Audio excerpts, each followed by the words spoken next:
How would you define virtue? I bet if I asked 10 people on the street what the word virtue meant, not many people would be able to articulate it, and it would certainly probably be different from person to person. But I want to talk about it today because I honestly think that there are virtues involved with aging well. And I think it could be useful for all of us. So it's Margaret here with 60 and Me.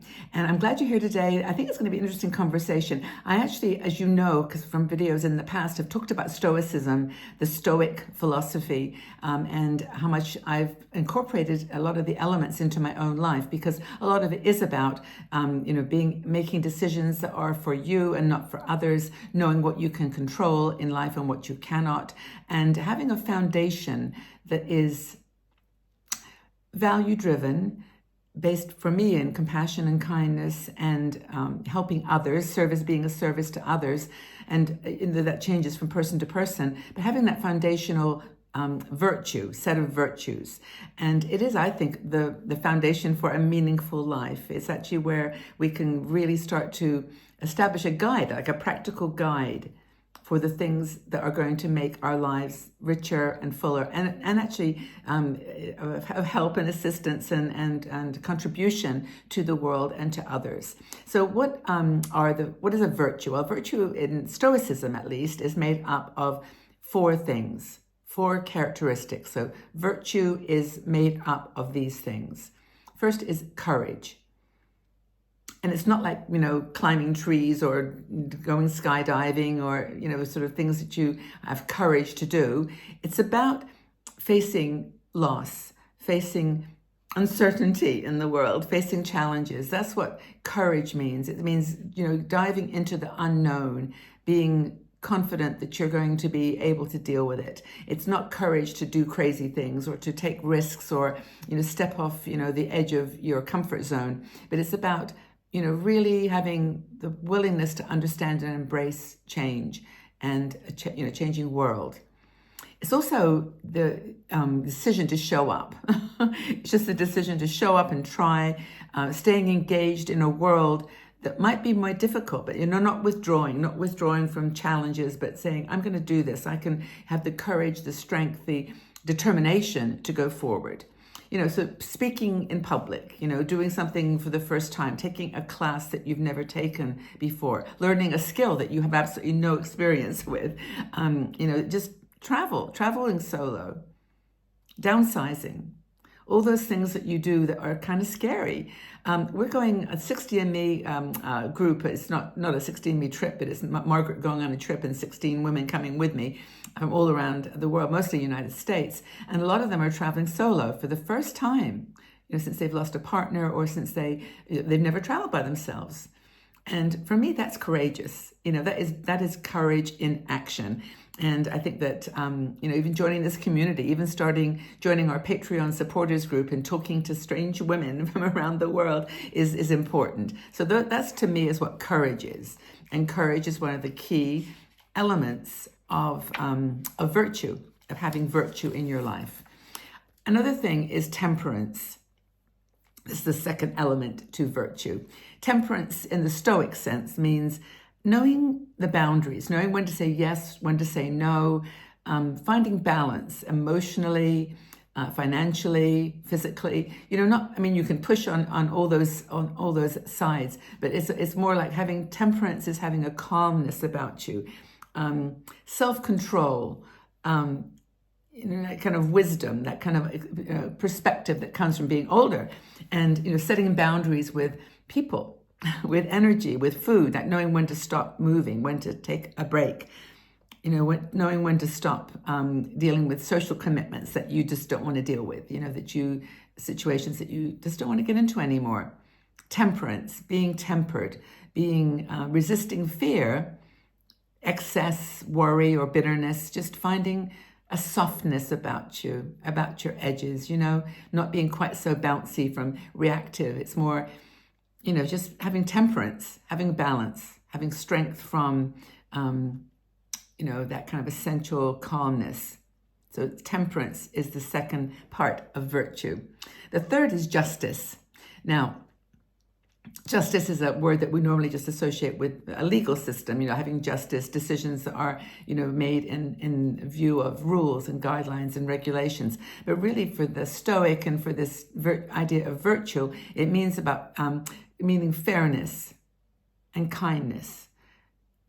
In everyday life, just doing things that are kind, being fair, being showing justice. And justice is not, just a decision making at the end of a court case, but it's actually just doing good things, mentoring young people, being part of a community and offering your contribution, like what you do well, and saying, this is what I do, this is my contribution. And then I guess it's just offering kindness without any expectation. But you'll often get expectations met. It's really funny. I'll just tell you this funny, wonderful story. I was with Max and Marvel, my grandkids, just a couple of days ago. And we were on a train, and we got off the train. And there was a woman who was pushing this very long kind of basket. It's like a buggy, but it was quite long. And she had vegetables and food in it. And I don't know where she was going or what she was doing, but she was really struggling. She wasn't she was an older woman. And we got down to the bottom of this big, long ramp from the train station to the ground. And I looked up and I saw her and I thought, she needs some help. I said, guys, just wait a second. I'm going to go help her. And so I put my bags down and they said, we'll help too. And they came running back up the hill and we got to the top and they were at the front and I was back with her and we guided her very heavy trolley down the steps, down the ramp. And of course, at the end, she said, oh, thank you so much, danke, danke, danke. And we said, no, it's okay. We were happy to help. And she said, wait. And she opened her bag and she pulled out 3 bananas and she gave us each a banana.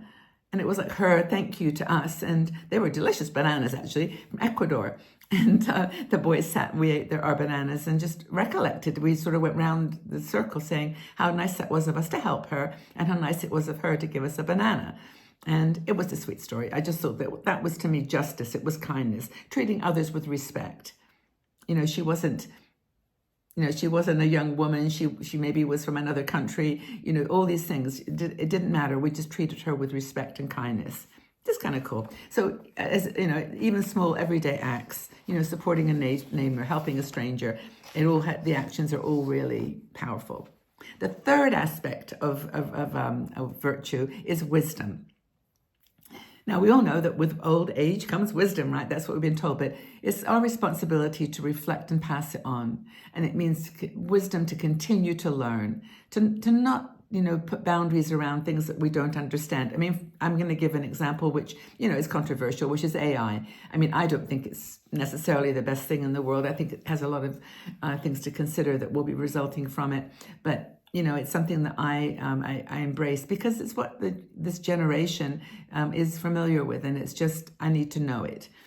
Another thing you can do, for example, is sharing perspectives and sharing stories. Not the stories like, well, when I was your age, I had to walk 5 miles to school backwards, and the snow was 10 feet deep, and there were wild wolves following us. No, it's not that kind of when I was your age story. It's just, reflections on, well, I had that situation once and this is what I did. Or, wow, that's really similar to something that I went through when I was your age. And sharing stories, writing your reflections, doing a video even, remembering that lifelong learning is a good thing, that you can continue to not just, I always have done it this way, this is always the way that I'm going to do it, but practicing that self-reflection and, moving forward, learning all the time, keeping an open heart, open mind.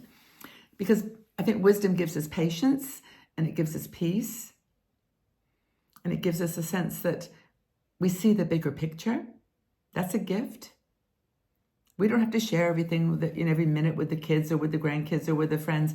We just know in our hearts that we have had wisdom through our experiences and through our losses and our challenges and our successes as well. So what have I got here? I've got temperance, justice, courage. Those are the 3.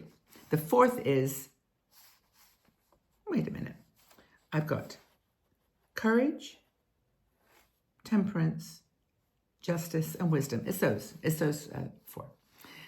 I thought I'd missed one because it is so complicated, not complicated, but it's complex. There's lots to it. Basically, I think we're practicing courage and temperance, justice and wisdom in our daily lives. We can become, a more complete human person. We can start finding peace and balance in our lives. And we can find virtue, which is a result of all of those. It's goodness, it's justice, it's wisdom, it's balance, all those things. Virtue, goodness. If you have one word, I guess, that you would put into it, it'd be goodness, but based on those 4 pillars.